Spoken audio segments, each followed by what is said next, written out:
Cette émission est disponible en vidéo description.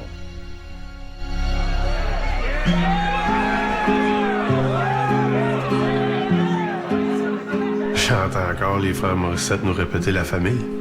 C'était la famille, tout partait de la famille.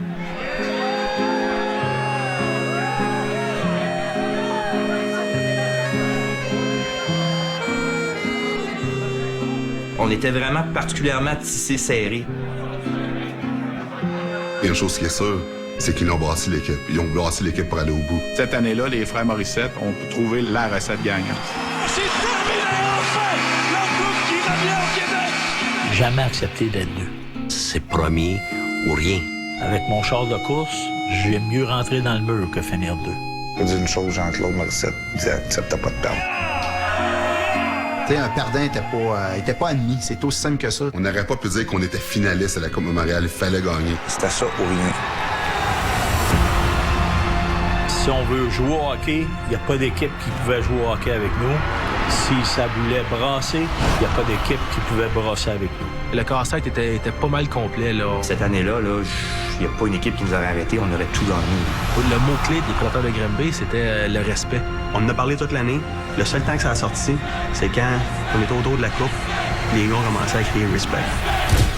On voulait agir pour se faire respecter.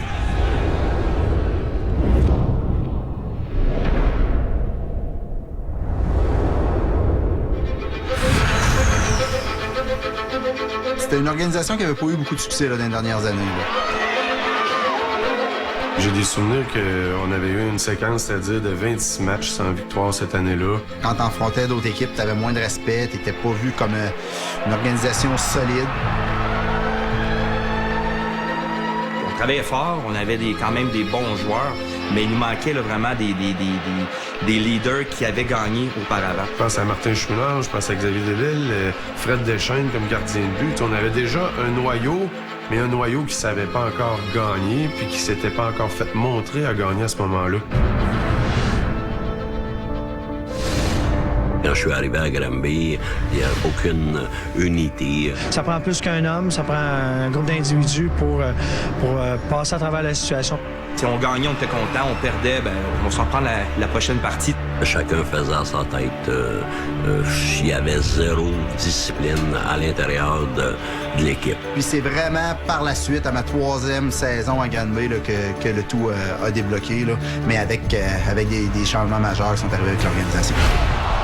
Pendant l'été, on annonce que mais le clan Morissette de Laval s'en vient à Granby.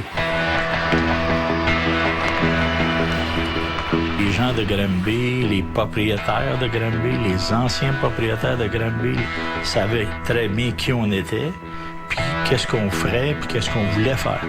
Ils apportent avec eux Michel Terrien, l'entraîneur-chef. Pour moi, là, c'était un no-brainer. Je suivais la gang.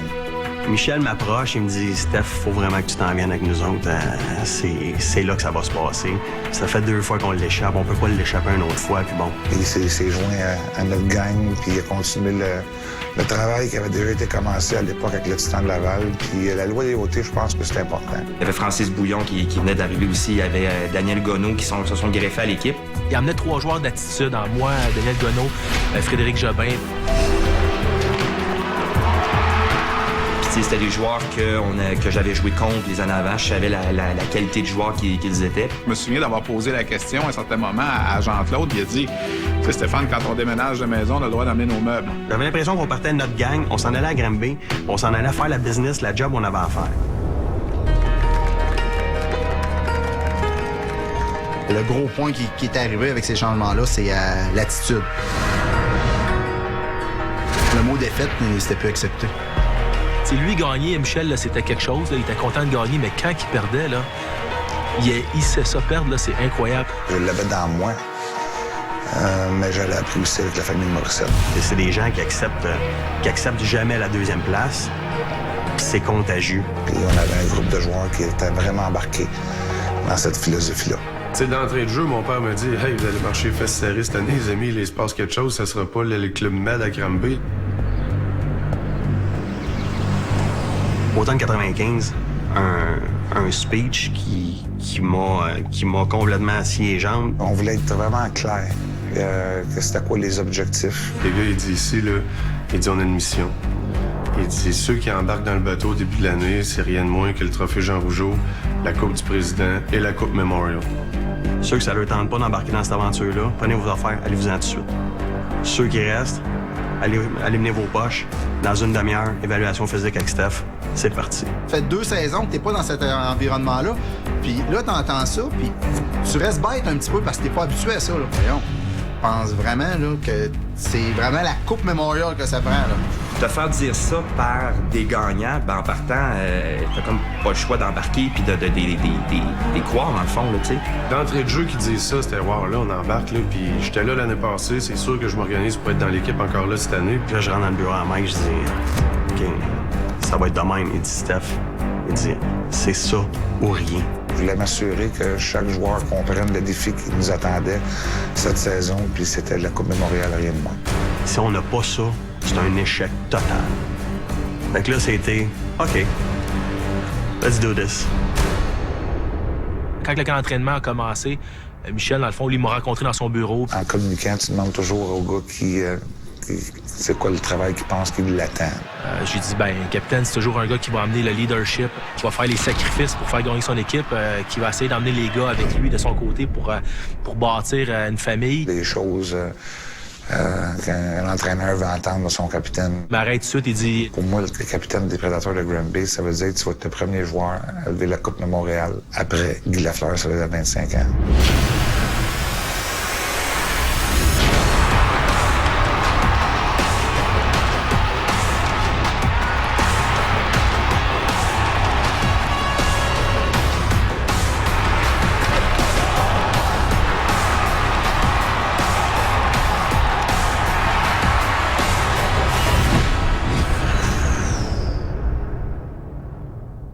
Saison explosif, on le souhaitait. Je voyais tout de suite la différence entre les années avec les Bisons puis l'année qui commençait avec les Prédateurs. Si le match était égal ou on perdait par moins de 2 buts, je savais qu'on gagnait.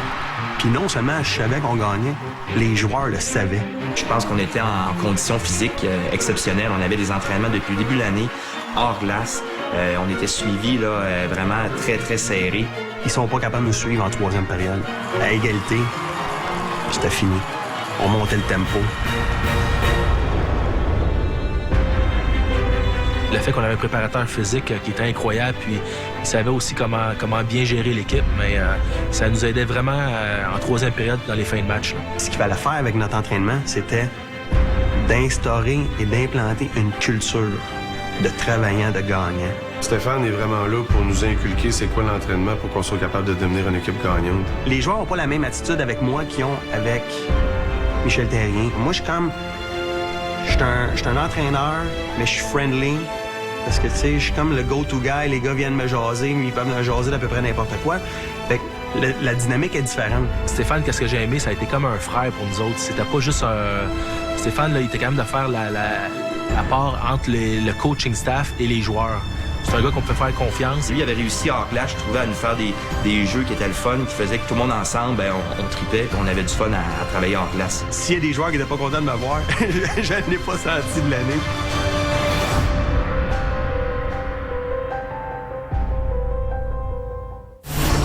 En 1996, les Prédateurs de Granby remportaient la Coupe Memorial, une première conquête en 25 ans pour une équipe du Québec. Revoyez cette finale historique grâce à l'émission D'un autre angle, lundi 19h sur RDS et RDS Direct. C'était pas nécessairement de gagner qui était important, mais c'est de la façon qu'on l'avait faite. Ça arrivait souvent qu'on avait plusieurs parties en ligne victorieuses, puis qu'on pouvait gagner une autre partie, mais qu'on n'avait pas joué à la hauteur de notre talent. Ben, je veux dire, les Morissettes étaient pas contents. C'était des winners, c'est des gars qui voulaient gagner à tout prix. Moi aussi, j'ai eu ça perdre, mais je peux dire une chose, Jean-Claude Morissette, tu n'acceptais pas de perdre. À la maison, on n'avait pas le droit à l'échec, c'était chez nous. Il n'y a pas personne qui va venir nous bousculer chez nous. Il n'y a pas personne qui va venir nous battre chez nous. Pour nous, gagner, ça fait partie de nos gènes. Si t'avais pas une attitude puis une mentalité de gagnant, ben c'était terminé, là. Tu prenais la porte de la sortie. La fameuse House of Pain, ben, à 18 ans, tu y crois. C'est promis ou rien. On est des gens qui sont assez extrêmes. je vais m'arrêter juste là. Fait que quand on fait quelque chose, on le fait toujours avec beaucoup d'ardeur, beaucoup de vigueur. C'était des gars de caractère, c'est des gars qui étaient très présents. Ces deux bonhommes-là, propriétaires d'équipe, sont là en même temps que le coach, en même temps que les joueurs avant les parties. Fait que, ça démontrait déjà leur sérieux puis leur désir de vouloir gagner. J'allais voir les pratiques, je voulais voir toutes les pratiques, je voulais savoir tout. Pour nous, les joueurs de hockey, c'était comme nos enfants. Fait que les joueurs savent qu'ils sont backés, mais c'est des gens qui sont bien exigeants aussi. Ils sont pas juste exigeants envers les autres, ils le sont envers eux-mêmes. Est-ce que toutes nos valeurs étaient bonnes? Je peux juste dire que toutes les valeurs qu'on a inculquées ont rapporté des dividendes. Le concept de respect dans la saison, c'est... On savait qu'on avait une bonne équipe. Puis à cette époque-là, il y avait un classement qui sortait, je pense, à toutes les semaines ou toutes les 2 semaines, qui donnait le classement des équipes des 3 ligues. On n'était jamais numéro 1. Plus on avançait au cours de la saison, plus on enchaînait les victoires. Puis malgré ça, le classement de la Ligue canadienne ne nous mettait jamais premier. C'était toujours Guelph ou Hull. Ce classement-là, encore aujourd'hui, en 2016, je n'y ai jamais prêté vraiment attention. Graduellement, les joueurs, l'organisation commençaient à dire « ils nous respectent pas ». Avec raison, on n'avait pas le respect aux recherchés, avec raison. Il va falloir qu'on leur montre qu'ils doivent nous respecter. On va se faire respecter. T'as toujours les questions des clubs de l'Ontario puis de l'Ouest qui allaient gagner la Coupe Mémorial. Aussi longtemps que t'as pas accompli le but visé, c'est dur d'aller chercher ce genre de respect-là. J'ai su, à travers les branches, dans ce temps-là, que Gilles Courteau avait écrit, d'ailleurs, à la Ligue canadienne de hockey pour dénoter ça, justement, le manque de respect. Puis une des réponses qu'il y avait eues, c'est « Ben là, le Québec n'a pas gagné, ça fait 25 ans, on peut pas les mettre premiers. » On est toujours servi comme motivation. Michel Therrien nous a toujours dit « Vous allez voir qu'on va le gagner, le respect. » Donc, c'était tout le temps de courir après notre os. Puis on était tous des chiens qui en voulaient encore plus. Michel est arrivé avec cet élément-là pour nous mettre ça dans la tête, en voulant dire qu'il vous respecte pas. C'était une grosse source de motivation pour tout le monde qu'on voulait aller en tant qu'équipe, en tant que groupe, en tant que famille, aller chercher le respect. Je veux pas, ça nous a servi d'élément de motivation. N'importe qui connaît la famille Morissette va te dire, eux autres, « Hey, tu manqueras pas de respect à personne de la famille Morissette, tu manqueras pas de respect à notre équipe. » Les Morissette puis Michel Therrien, des gars qui avaient déjà mis la barrière haute lors du premier meeting, ils recherchaient une certaine perfection. On avait une bonne équipe, mais il nous manquait encore des éléments, c'est certain. Donc, ils sont allés chercher Jason Doyle, un défenseur qui était un des très, très bons défenseurs de la Ligue à ce moment-là. Un corps arrière, junior majeur, un gars qui avait commencé la saison dans la Ligue nationale avec les Jets de Winnipeg, qui amenait une certaine confiance, une prestance. C'est le seul joueur dans toute ma carrière, des 12 ans dans le junior, pour lequel j'ai donné 2 fois mon premier choix. Il nous manquait un joueur de centre. Ils sont allés chercher Benoît Gratton, qui était un excellent joueur aussi. Je pense que Benoît est un gagnant. Il l'a démontré dans le passé. C'est un joueur de caractère. À mon avis, à moi, un des meilleurs joueurs de centre de la Ligue. Fait qu'à ce moment-là, on se retrouvait avec 3 trios très équilibrés.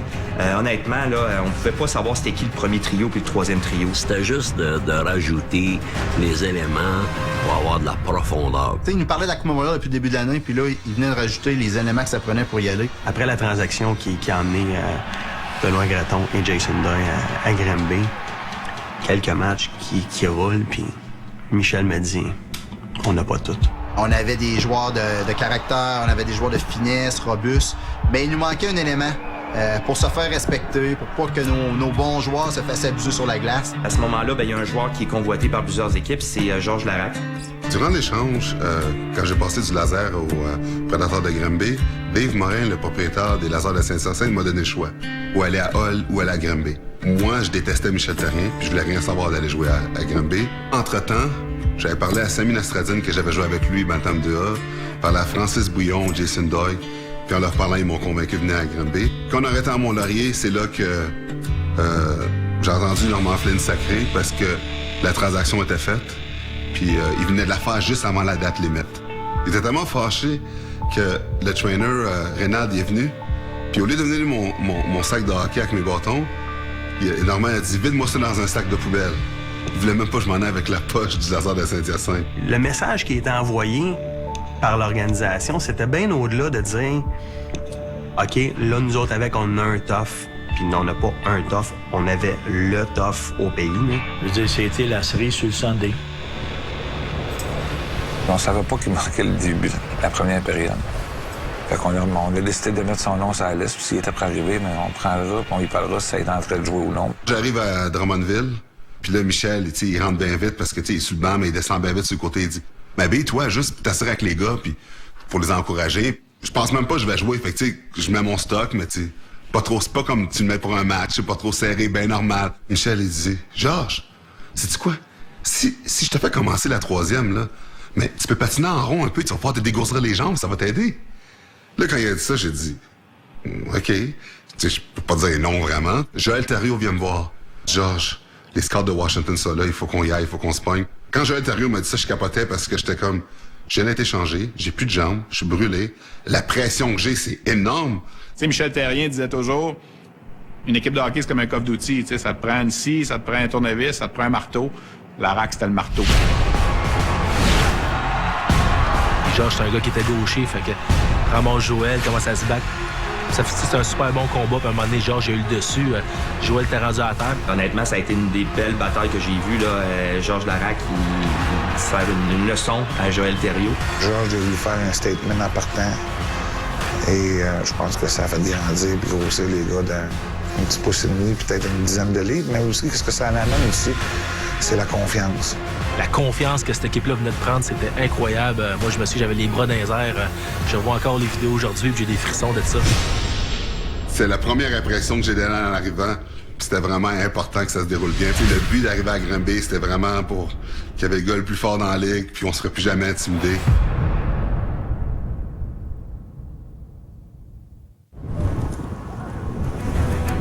La rivalité Granby-Hull n'existait pas avant l'arrivée des frères Morissette à Granby. C'est vraiment les frères Morissette, ensemble à Granby, qui ont comme déménagé la rivalité de Laval à Granby. J'ai appris à haïr les Olympiques de Hull à 17 ans, quand je suis arrivé avec le Titan de Laval. C'était viscéral comment on s'aimait pas, tu sais. J'ai des gens qui c'est vraiment mes amis, c'est mes amis. Puis si c'est mes ennemis, ça c'est mes ennemis. Tu sais, puis je l'ai dit dans le passé, je vais me réveiller la nuit pour les haïr. Il y a toujours eu une espèce d'animosité entre ces deux organisations-là parce que c'est deux organisations qui faisaient du hockey un peu de la même façon. Et les frères Morissette faisaient un peu ce que les Olympiques et Charlie Henry faisaient et vice-versa. Il y avait une bonne équipe qui ressemblait beaucoup à la nôtre, mais il y avait un type de joueur qu'on n'était pas capable de rivaliser. Il y avait Peter Worrell qui faisait l'Alouette. C'était l'équipe qui me donnait le plus de misère parce que je pense que c'est l'équipe qui était la plus complète aussi. Le problème, c'est que quand on jouait contre Hull, avant les fêtes, on perdait. Mais les Prédateurs avaient la difficulté en pic de Hull parce que, à cause que Worrell était là. Ou simple que ça, il était tellement intimidant, il était tellement physique. Il est un gars qui pouvait changer une game à lui-même. L'impact que Georges a eu, ça a vraiment été mesuré quand on a joué contre Hull.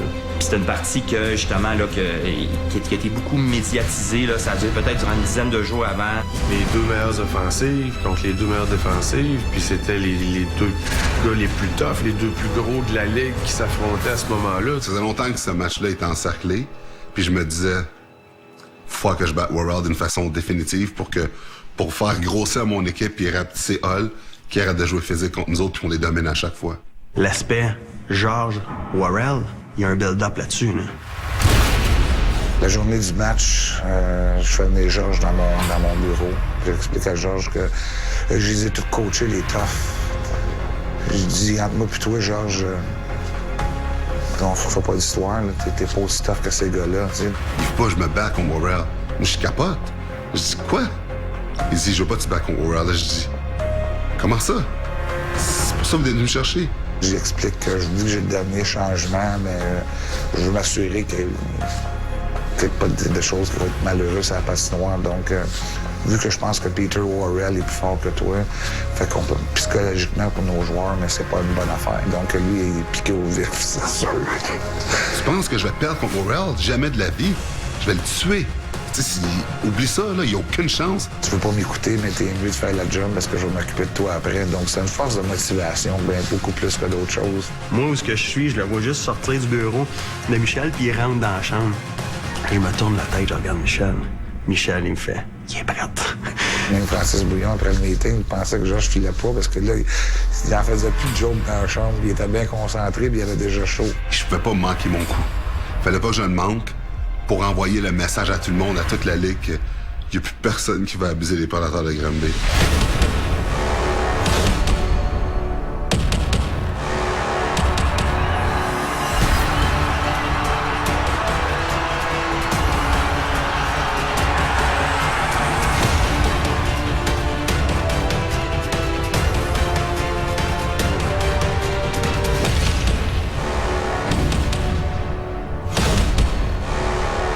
Merci, bonsoir. On les bat au point et au point. La part de Peter Worrell qui terrorisait les joueurs dans la ligue s'est éteint là. L'aréna, je l'avais jamais connue bruyante comme ça. Ça nous a comme fait ouvrir les yeux que c'est nous autres maintenant qui est numéro 1. Déjà, la première fois, je pense que nos gars avaient grandi d'1 pouce puis 10 livres. Et là, je pense que nos gars avaient grandi 3 pouces puis 25 livres. Tous les joueurs, là, on est comme devenus un peu plus coquilles puis arrogants aussi de notre côté. Il y a eu un déclic, puis c'est à ce moment-là qu'on a été capable de vraiment là, changer la rivalité pour qu'on soit du côté gagnant. Il n'y avait plus de doute dans nos têtes. Là. On avait l'équipe à battre. Honnêtement, c'était pas une transaction dans le but d'arrêter les Olympiques. C'était une transaction dans le but de gagner la Coupe Memorial. On peut dire « the rest is history ». On n'a plus jamais regardé en arrière.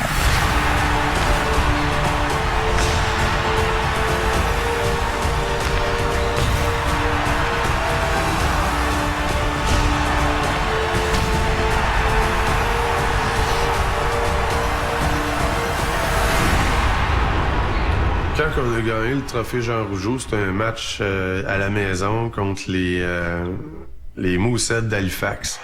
Puis je me souviens que c'est Xavier qui a scoré le but en prolongation ce soir-là. Le feeling vraiment incroyable. C'est vraiment une des premières fois que je ressens ça. Michel puis la famille Morissette étaient contents, mais sans plus, là, ils s'étaient pas énervés, eux autres. On était pas mal plus contents qu'eux autres. Eux autres, ils savaient qu'il restait d'autres chemins à faire. On a fêté après le match, mais le lendemain matin, là, on était de retour au travail. La saison n'était pas terminée, il restait quelques matchs, mais là, c'était la préparation en fonction des séries éliminatoires.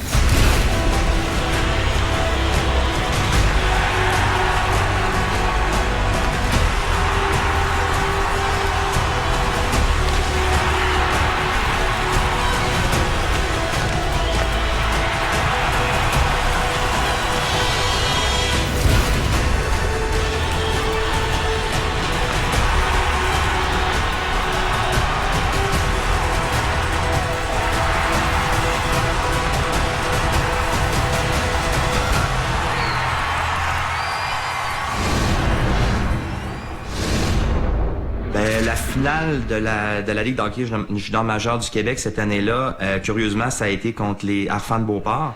On s'attendait à ce que ça soit les Olympiques de Hull qu'on affronte.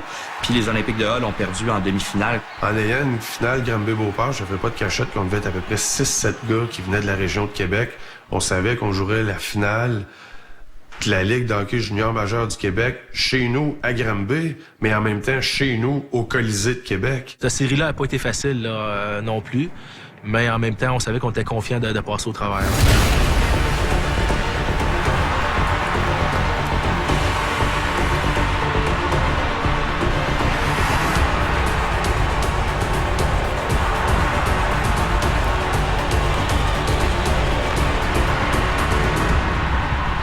Jamais j'allais penser jouer mon dernier match à Granby, dans mon dernier match junior majeur à Granby, puis soulever la Coupe du Président.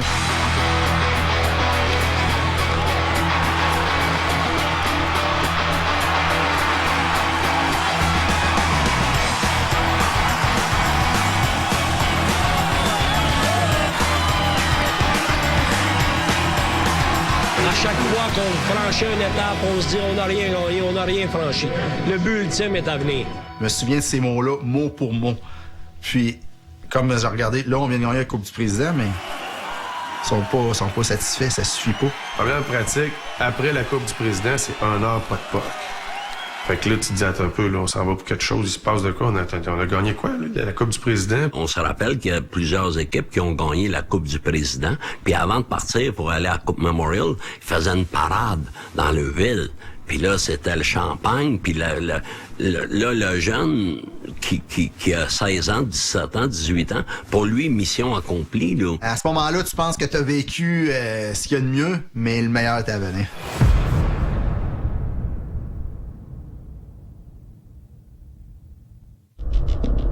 Le spectre du fameux 25 ans que c'était le Québec gagnait jamais la Coupe Memorial, le sentiment d'infériorité que les gens pensaient qu'on avait, c'est tous des éléments qui ont comme nourri le désir d'embarquer dans cette aventure-là. Ça faisait 25 ans qu'une équipe basée au Québec n'avait pas gagné, c'était les Remparts en 71. Fait que, tu sais, c'était comme c'était un mot là, qui faisait comme peur. On était devenu un petit peu la risée de la Ligue d'Ontario et de la Ligue canadienne. Je me souviens, avant qu'on parte à la Coupe Memorial, puis il regardait les 4 équipes, puis il disait « Qui pensez-vous qui va gagner la Coupe Memorial cette année? » Puis l'équipe du Québec, les Prédateurs de Granby, on avait 0 chance. C'était 0%. Tu sais, on parle de sondage, là. Tu sais, on n'a même pas eu 1, 2, 3%, là. Quand on avait les odds contre nous, on réagissait bien à ça. Souvent, les clubs du Québec arrivaient à ce genre de tournoi-là, un petit peu impressionnés, intimidés. Tout le long montant, tu sais, faut pas se laisser impressionner. Faut pas se laisser impressionner. Il disait que c'était souvent l'erreur que les équipes championnes de la Coupe du Président qui se présentaient à Coupe Memorial se laissaient impressionner. Arrive là en dominant, pas en dominé. Le premier match de la Coupe, on joue contre Guelph. Guelph qui est tout le temps devant nous autres. C'était « Hey boys, respect, ça commence à soir ». Michel avait dit, les boys, il dit, quand le puck va dropper, il dit... Moi, j'ai dit, je rouvre le gate, puis je veux mes chevals de course qui partent. Puis ça a parti.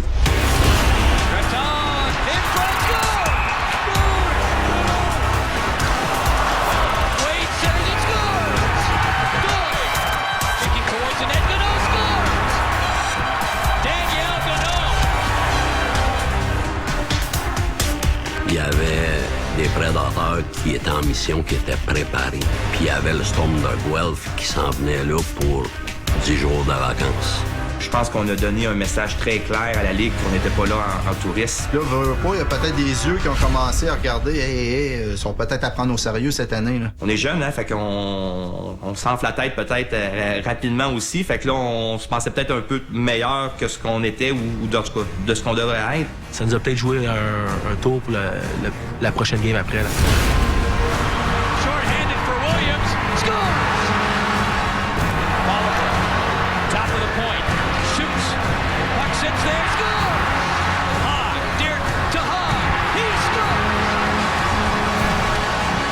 Oups, attends un peu, on n'est pas tout seul, là, ce sera pas un walk in the park comme le premier match. C'est une défaite qui nous a fait mal, qui nous a ramenés sur terre, puis qui nous a réveillés pour la suite.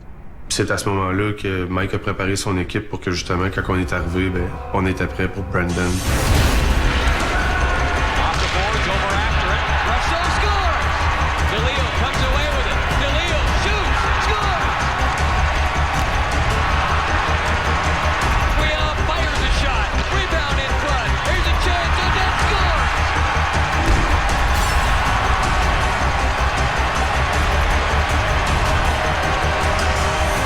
Ça a été une partie clé là, qu'on a dû gagner pour nous reposer aussi. Puis on n'a pas eu à jouer une autre partie par la suite pour nous classer pour la finale. On a passé directement en finale avec cette victoire-là.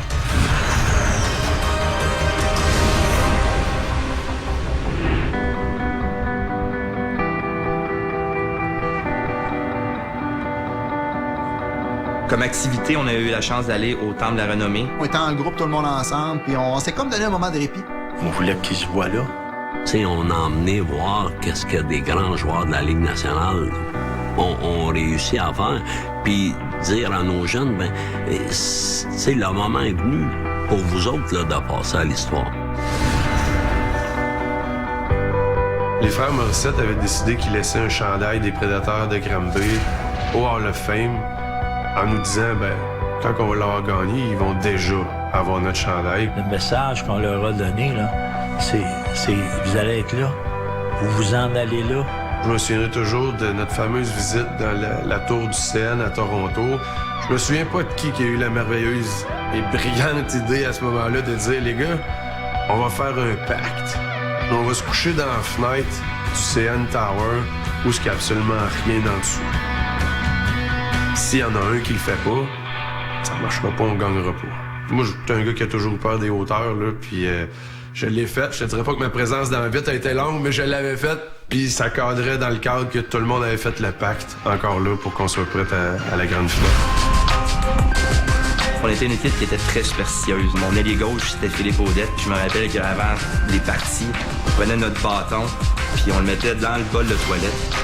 Puis on disait une phrase comme « La chance va être avec nous autres », quelque chose comme ça. Tu peux pas me faire ça, 2 gars de 18 ans dans la chambre de hockey devant tout le monde. Puis peine de bonheur avant la game, on allait se cacher dans la salle de bain des filles, puis on faisait ça là. Moi, j'aimais ça prendre des douches à l'eau froide pour me réveiller. Puis moi, dans le fond, étant capitaine, je voulais tout mettre les joueurs dans le même bateau. Fait que je me dis, si on fait quelque chose qui nous fait gagner, mais on développe une superstition. Fait que là, tous les gars étaient rendus à Coupe Memorial. Là.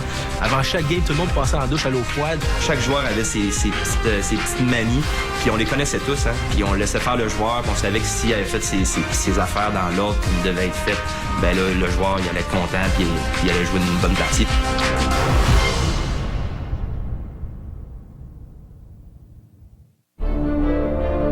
On a abordé ce tournoi-là avec tellement de confiance. C'était une de nos marques de commerce. Un peu coquet à l'occasion, mais confiant. On s'était pas préparé toute l'année pour arriver à ce match-là. On s'était préparé toute l'année pour gagner ce match-là. T'es rendu, il te manque un match. T'es si près du but, mais en même temps, t'es si loin du but. Parce que ce match-là, faut pas que tu l'échappes.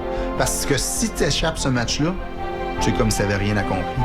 C'était la meilleure chose au monde qu'on perde contre eux autres au deuxième match. Parce qu'en perdant contre eux autres, on n'avait pas un excès de confiance, puis on voulait revenger la défaite qu'on avait eue. Je pense qu'il y a pas une chose qu'un coach peut dire pour motiver tes joueurs quand t'es en finale de la Coupe Memorial. C'est probablement le discours le plus facile, t'es rendu là. Si t'es pas prêt pour juste ce match-là, mais c'est de valeur, là, mais tu seras jamais prêt dans aucun match. Ça, ce sont les prédateurs à leur sortie du vestiaire pour s'amener sur la patinoire pour le début de la rencontre. Les frères Morissette, c'était des gens de détail. Une des choses qu'ils ont fait, en plein secret, ils avaient appelé le bonhomme qui faisait la mascotte, qui s'appelait Freddy. Il l'avait caché dans un vestiaire adjacent. Et 4 minutes avant que le match commence, alors que l'amphithéâtre est survolté de 3800 partisans des Peets, 200 des Prédateurs, cette bibite-là embarque sur la glace. Et là, le monde dans l'aréna se dit « Qu'est-ce que c'est ça? » L'équipe de Granby, c'est qui? C'est 25, 26 joueurs, 10, 15 personnes, puis Freddy. Quand j'ai vu Freddy qui s'en venait à la Coupe Memorial, pour moi, la réaction que j'avais faisait juste confirmer ce que j'ai toujours pensé de la famille Morissette. C'est on fait ça en famille. Hey, la famille, l'équipe, on est tout là. Bon match, mesdames et messieurs. En première période, honnêtement, on arrivait, l'aréna est pleine. C'était une grosse aréna pour du junior dans le temps, tout ça. En première période, je te dirais pas qu'on n'était pas là, mais on s'est fait dominer un peu. Curry va d'un tir, bien bloqué encore une fois par Frédéric Deschênes. Alors, il tire dévié, Frédéric Deschênes qui fait le retour. Frédéric Deschênes nous garde dans la partie, il fait des arrêts clés qui nous permettent de garder le pointage 0-0. Ça a été la période que j'ai eu à me démarquer dans cette finale-là. Je me rappelle que j'y allais quand même par bloc de minutes. Je voulais pas voir ça tout gros, match de 60 minutes, période de minutes. Des petites tranches de 5 minutes. Ben, regarde, là, on y va par un autre 5 minutes, on donne pas de but. Le tir est Frédéric Deschênes qui fait l'air. Et c'est ainsi que va prendre fin cette première période. Mike est arrivé dans la chambre, certains ajustements et tout. Le tir de Drolet repoussé, le retour. Audet qui va du revers. Marqué par Philippe Audet. Puis en deuxième période, c'est moi qui ai marqué le premier but. De savoir que quand on scorait le premier but, là on tombait, on était assis dans le siège conducteur, puis c'est là qu'on pèse sur le gaz puis qu'on regarde le plan en arrière. Le premier but, moi je pensais que la cabane était pour tomber. Là. Dès qu'on voyait qu'on pouvait avoir le dessus, notre confiance augmentait d'une façon très grande. La foule se comporte tout pareil. L'autre côté commence à te regarder différemment. Toute la confiance se bâtit. Plus que le match progresse en deuxième, plus c'est nous qui avons l'avantage. On voulait pas prendre rien pour acquis parce qu'on sait qu'une game, ça peut vite se changer. Là, il y a de la brume sur la glace, c'est terrible. Lorsqu'on est d'en haut, on le voit, mais lorsqu'on était au niveau de la patinoire, il y a des moments qu'on voyait pratiquement rien. C'est des conditions d'un film d'Hollywood. Là, il collait les arbitres, il disait là, il y a trop de brouillard, il faut patiner un peu. Fait que, il donnait des breaks à ses joueurs. Granby et la Ligue de hockey junior major du Québec sont à 20 minutes d'une Coupe mémoriale. Je me souviens même qu'entre la 2 et la 3, Benoît Gratton s'était levé dans la chambre, puis j'avais vu ce qu'il avait dit aux joueurs, puis j'en avais encore le poil qui lève un peu. Là. On débute la 3e période. On voit pas beaucoup de choses sur la glace. C'est très nuageux. La foule est derrière l'équipe locale, évidemment. Mais là, on marque un 2e but. Et là, la nouveau avec une remise en marqué par Chouinard! Oh, 2-0 la marque Granby! Oh là là, je pense pas que mon cœur va pouvoir taper ça bien plus longtemps. Pas le clou dans le cercueil encore, mais quand même 2-0, là, ça a été un moment là, qui a fait comme... Oh, là, on lâche pas, mais on a eu devant 2-0, puis il reste environ 13-14 minutes au match. La course, on va s'organiser pour la finir premier. L'équipe était tellement en mission. Là. Je te dis, le feu aurait pu pogner dans le building, puis ça aurait rien changé. Là. Voilà Cono qui accélère en territoire adverse en compagnie de Brochot.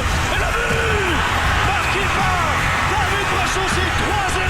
Après le 3e but, je pense, là j'ai comme l'émotion a relâché sur le banc. Là. Moi, j'ai comme éclaté. Je regardais mes coéquipiers, là, je me disais, là, ça y est, là, on est là. Puis là, on essaie de se contrôler quand même parce que la game n'était pas finie. L'émotion qui se lit sur le visage de Francis Bouillon. Et let's go, Frank, là, puis essuie tes larmes, embarque le père, sors-nous le puck de la zone, puis il faut qu'on gagne, ça te prend sa glace. Mais tu voyais que, oui, il y avait un relâchement sur le banc, mais quand il retournait, il était vraiment en mission. Ça peut le temps être un leader au sein de notre équipe.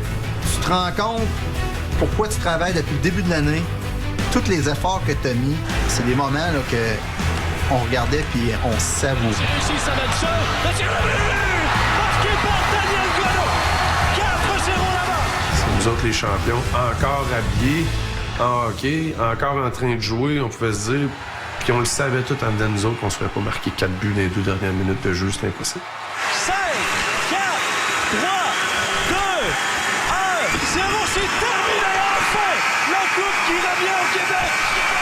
Le compteur est tombé à 0, on est tous sautés sur la glace, puis on s'est embrassés quasiment, puis on était fous de joie d'avoir finalement remporté et atteint le but là, pour quoi qu'on avait travaillé depuis le début de l'année. Je me rappelle, je me mets à genoux là, dans les airs après ça.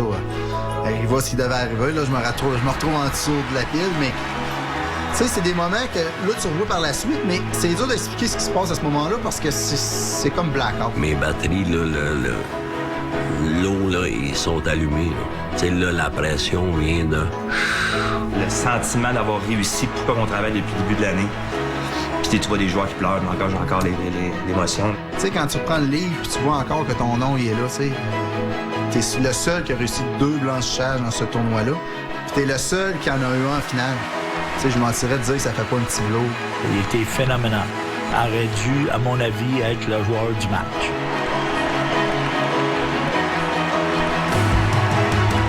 La première réaction que j'ai eue en levant cette coupe-là, c'était 25 ans avant. Le Québécois qui a levé cette coupe-là 25 ans avant moi, c'est Guy Lafleur. Juste suivre les traces d'une personne comme ça, pour moi, c'était incroyable. C'est le plus haut feeling de ma vie, ça fait 25 ans qu'on attend ça, puis on l'a pas. J'avais fait des promesses que j'en ramènerais au Québec, mais j'en ramène. En gagnant ce match-là, j'ai vraiment l'impression qu'on envoyait le message que, hey, on est là, puis on mérite d'être respecté. On l'a gagné définitivement.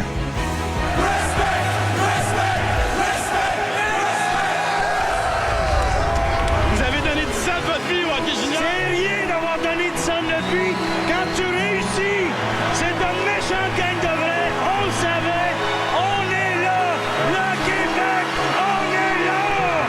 Yeah! Chaque fois que je vois cette séquence-là, j'en ai des frissons encore aujourd'hui.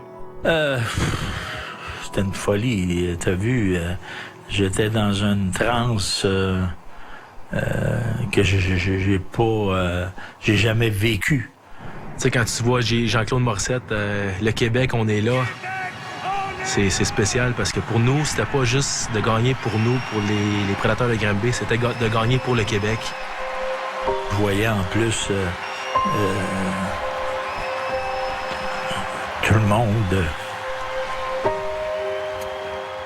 le monde qui braillait. Les gens étaient tellement contents.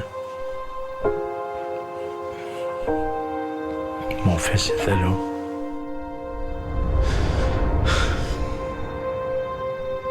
Le fils de Jean-Claude Morissette, qui est décédé aujourd'hui.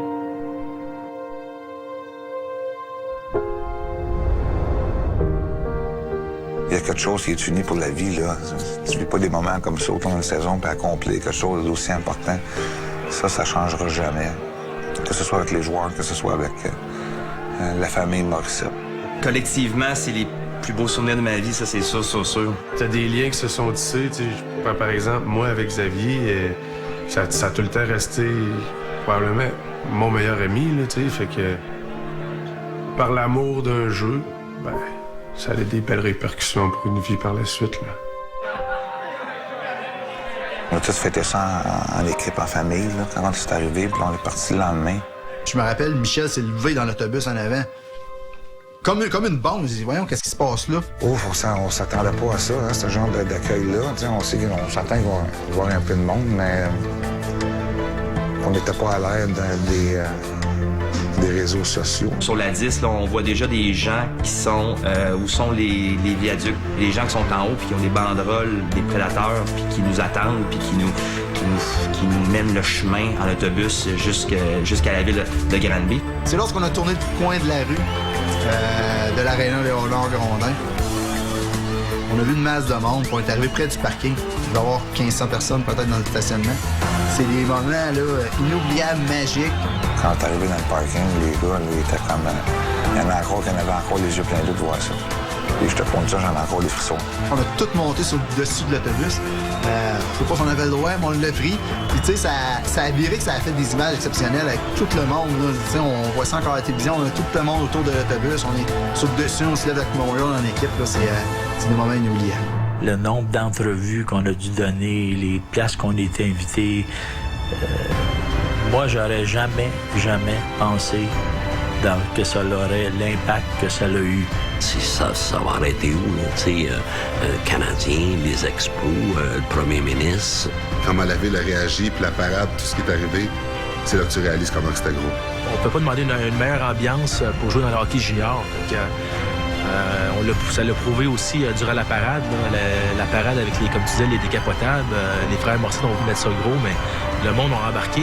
J'ai adoré ma parade dans le vieux Bazou à Granby. Le monde qui était là, la chaleur des gens. On a 18 ans.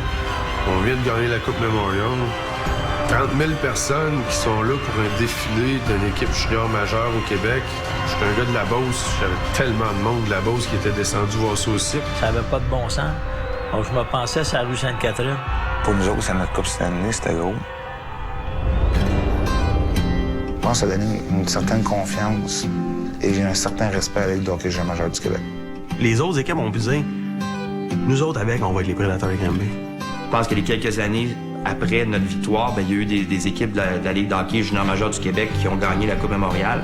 Fait que, tu sais, je pense que ça a comme ouvert la voie au Québec, puis les autres ligues se sont peut-être ouvert les yeux, de dire, au Québec, il y a des bons joueurs, puis il y a des bonnes équipes. On a établi une norme, de dire, arrêtons de faire rire de nous, puis aidons-nous les uns les autres, là. Si on veut réussir, c'est la façon de faire. C'est une question de fierté provinciale d'aller chercher cette Coupe Memorial-là. Puis ça a changé la Ligue de hockey junior majeure du Québec, cette victoire-là. D'avoir réussi à mettre la patte sur le trophée le plus dur à gagner en tant que joueur de hockey, c'est une fierté, puis ça, personne ne peut nous l'enlever. J'ai toujours dit que le hockey junior, c'est le plus beau temps de ta carrière de hockey. Tout le monde a la même âge, puis tu joues pour un but. Tu joues pas pour l'argent, tu joues pour le plaisir, tu joues pour gagner. Cette année-là, c'était ma plus belle année dans le hockey à vie. Là.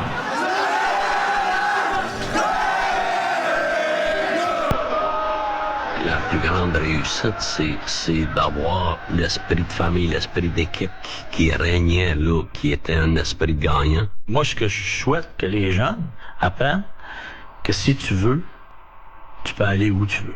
Je suis convaincu qu'il n'y a personne dans cette gang-là qui n'est pas devenu une meilleure personne dans le futur par ce qu'ils ont vécu dans cette année-là. sais, dans 20 ans, il s'est passé beaucoup de bonnes choses. Il s'est passé aussi des choses un peu plus difficiles. Mais il reste que, écoute, pour moi, ma carrière de hockey, dans le hockey, ça a été de gagner la Coupe Memorial.